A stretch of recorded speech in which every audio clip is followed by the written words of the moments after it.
Hi friend, मी सानिका किचनमध्ये तुमचं सर्वांचं खूप खूप स्वागत। आज आपण बनवणार आहोत ओले बोंबील।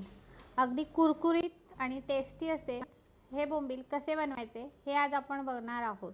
याआधी मी बोंबील वडे कसे बनवायचे याचा व्हिडिओ अपलोड केलेला आहे, त्याची लिंक मी डिस्क्रिप्शन बॉक्समध्ये देते। तुम्ही जरूर तो व्हिडिओ पहा आणि तसे बोंबील वडे नक्की बनवा, खूप छान होतात बोंबील वडे सुद्धा। तर आज आपण बनवूया बोंबील फ्राय। चला तर मग मी ते बोंबील घेतलेत, स्वच्छ धुवून घेतलेत, त्याला कापून वगैरे साफ करून। हे पहा, बोंबील साफ करताना बोंबीलचं डोक्याकडचा भाग आणि मागचा शेपटाचा थोडासा कापून टाकायचा। आणि असे जे बोंबील असे असतात बोंबील, तर त्याला मध्ये अशी चीर पाडायची, म्हणजे असे ते प्लेन होतात आणि भाजताना सुद्धा चांगले भाजले जातात, कुरकुरीत एकदम असे प्लेन केल्यामुळे, मध्ये चीर पाडल्यामुळे।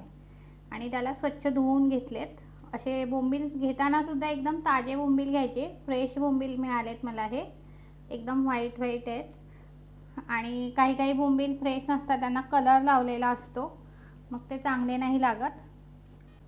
म्हणून बोंबील घेताना एकदम व्हाईट जे बोंबील असतात, सफेद एकदम, तसेच घ्यायचे, ते फ्रेश असतात चांगले। आता आपण याच्यावरती मसाले लावून घेऊया। सगळ्यात पहिले मी याच्यावरती लिंबू पिळते।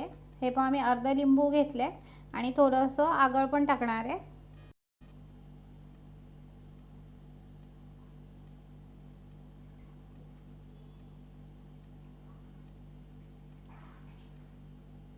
लिंबू पिळून झालं, आता मी थोडंसं आगळ घालते।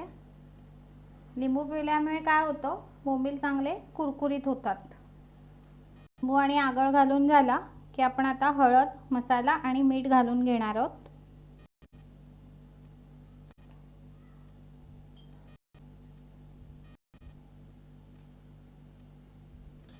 सर्व मसाले घालून झाले की ते सर्व असं मिक्स करून घ्यायचे बोंबीलला लावून। आणि मी तुम्हाला मगाशी एक गोष्ट सांगायला विसरली, बोंबील साफ करून झाल्यानंतर त्याला पाट्याखाली ठेवून द्यायचं। पाटा नसेल तर पेपर घ्यायचा मोठा एक आणि पेपर खाली ठेवून द्यायचं, म्हणजे त्याच्यामध्ये जे पाणी असतं ते पूर्ण निघून जातं।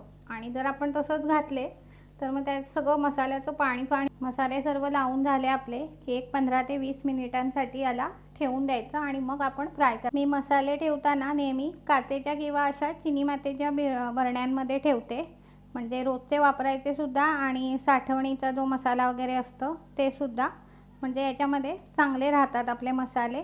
मीठ, हळद, मसाला वगैरे जे काही असतं त्याच्यासाठी अशा बरण्या वापरायच्या। आपण इथे बोंबील ठेवले होते, मीठ मसाला वगैरे सगळं लावून, त्याला 15 ते 20 मिनिट झालेत। आता आपण फ्राय करूया।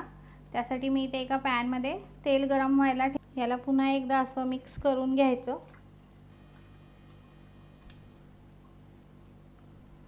आणि यातला एक एक बोंबील घ्यायचा आणि असं याच्यामध्ये, हे नेहमीचंच आहे, तांदळाचं पीठ आणि रवा मिक्स करून त्यामध्ये थोडीशी मिरची पावडर आणि मीठ घालून घेतले एकत्र, असं मिक्स करून त्याच्यामध्ये असं चांगलं घोळवायचं हे बोंबील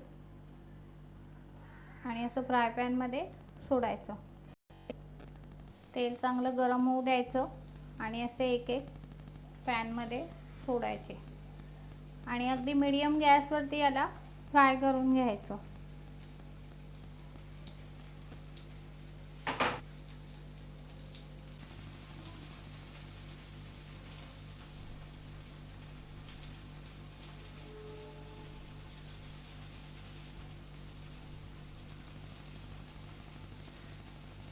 साईडनी चांगले भाजले की आपण याला पलटी करून घ्यायचंय।